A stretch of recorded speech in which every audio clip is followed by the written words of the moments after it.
এবার রাজ্য রাজনীতির একটা গুরুত্বপূর্ণ খবর আপনাদেরকে দিই। জল্পনার মাঝেই অভিষেক বন্দ্যোপাধ্যায়ের সঙ্গে বৈঠক দেবের। ক্যামাক স্ট্রিটে অভিষেকের অফিসে বৈঠক। ঘাটালের তৃণমূল সংসদে প্রায় ৩৫ মিনিট দুপক্ষের বৈঠক হয় বলে খবর। প্রসঙ্গত গত কয়েকদিন ধরেই দেবের বিভিন্ন পদক্ষেপ নিয়ে শুরু হয় জোর জল্পনা। তারপর এই বৈঠক অত্যন্ত তাৎপর্যপূর্ণ। এই নিয়ে কথা বলবো প্রদীপ্ত, আমাদের প্রতিনিধি রয়েছেন আমাদের সঙ্গে সরাসরি। প্রদীপ্ত, আজ দুপক্ষের মধ্যে বৈঠক, যে বৈঠক নিয়ে অত্যন্ত জল্পনা শোনা যাচ্ছিল তার মাঝেই এই দুজনের বৈঠক হলো। এখন অবধি বৈঠকের কি নির্যাস, কি জানতে পারছো? দেখো, এখনো পর্যন্ত আনুষ্ঠানিকভাবে যে দুজন বৈঠকে ছিলেন তাদের তরফ থেকে এই বৈঠক সম্পর্কে কিছু বলা হয়নি। ফলে বৈঠকের যে আলোচনা সবটাই নানা চর্চার মাধ্যমে সামনে আসছে। তা হলো রাজ্যসভায় তৃণমূল কংগ্রেসের সাংসদ হতে পারেন দেব, এই চর্চা যেমন আছে, তার সঙ্গে দেবের যে অডিও ক্লিপ, শঙ্কর দলীয়ের যে অডিও ক্লিপ দেবকে কেন্দ্র করে তৈরি হয়েছিল, তিনি যা বলেছিলেন সেসব নিয়ে অভিষেক বন্দ্যোপাধ্যায়ের সঙ্গে তার কথা হয়েছে। এবং দেবও কিন্তু বারংবার যে কথা বলছে, দল যা বলবে তিনি সে পথে এগোবেন। তিনি তার সংসদে যে ট্রেনিও সেটা শেষ দিন বলে জানিয়েছিলেন। তিনি সংসদ থেকে তিনি বেরিয়ে এসেছেন, ইস্তফা দিয়েছেন, এমনটি কখনো ঘটেনি। ফলে এই যে নানা কথা এবং দেবের মধ্যে বেশ কিছু অভিমান রয়েছে, তার কারণ তিনি যে এলাকার সাংসদ সেখানে তৃণমূল নেতৃত্ব তাকে বিভিন্ন সময় বিরক্ত করেন। খোদ মুখ্যমন্ত্রী মমতা বন্দ্যোপাধ্যায় সে কথা বলেছিলেন পশ্চিম মেদিনীপুরের দলীয় বৈঠকে। ফলে এই গোটা যে পরিস্থিতি, সেখানে দাঁড়িয়ে অভিষেক বন্দ্যোপাধ্যায় আবার তিনি ডায়মন্ড হারবারের বাইরে বেরিয়ে সক্রিয় হয়েছেন দলের কাজে।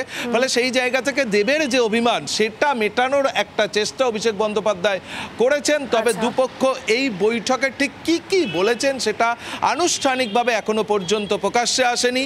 এবং দেব বা অভিষেক বন্দ্যোপাধ্যায় তাদের ঘনিষ্ঠ মহল থেকেও কিন্তু এই বৈঠক সম্পর্কে এখনো কিছু জানানো হয়নি। মিনিট ৩৫-এর বৈঠক, মনে করা হচ্ছে কোথাও গিয়ে দেবের যে সমস্ত ক্ষোভগুলো ছিল সেগুলোই অভিষেক বন্দ্যোপাধ্যায় বৈঠকের মধ্যে দিয়ে এখন অবধি তেমনটাই মনে করা হচ্ছে। আপাতত তোমাকে ধন্যবাদ প্রদীপ্ত।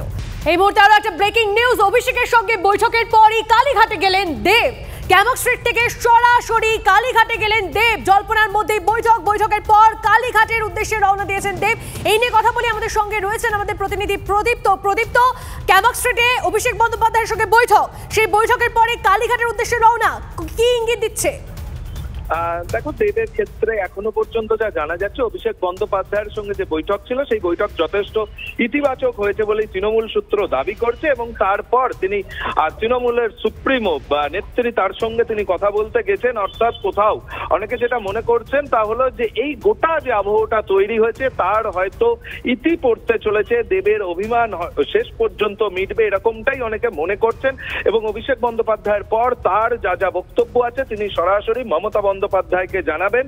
এবং ঘাটালে দেব আবারও প্রার্থী হবেন কিনা, নাকি তিনি রাজ্যসভায় যাবেন, মূলত এই মুহূর্তে তৃণমূল শিবিরেও কিন্তু এটা নিয়ে চর্চা চলছে। অর্থাৎ দেব পুনরায় তিনি তার সংসদে শেষ দিন ঘাটাল নিয়ে বক্তৃতা করে এসছেন এবং এরপর পুনরায় তিনি সংসদে যাবেন নাকি না সত্যিই রাজনীতি থেকে সরে যাবেন, হয়তো সেই বিষয় শেষ মুহূর্তের যে চর্চা জল্পনা তা নিয়েই আজকের বৈঠক থেকে ইঙ্গিত মিলতে পারে এবং তাতে জল্পনাতেও ইতি পড়তে পারে মমতা বন্দ্যোপাধ্যায়ের বৈঠকের পর।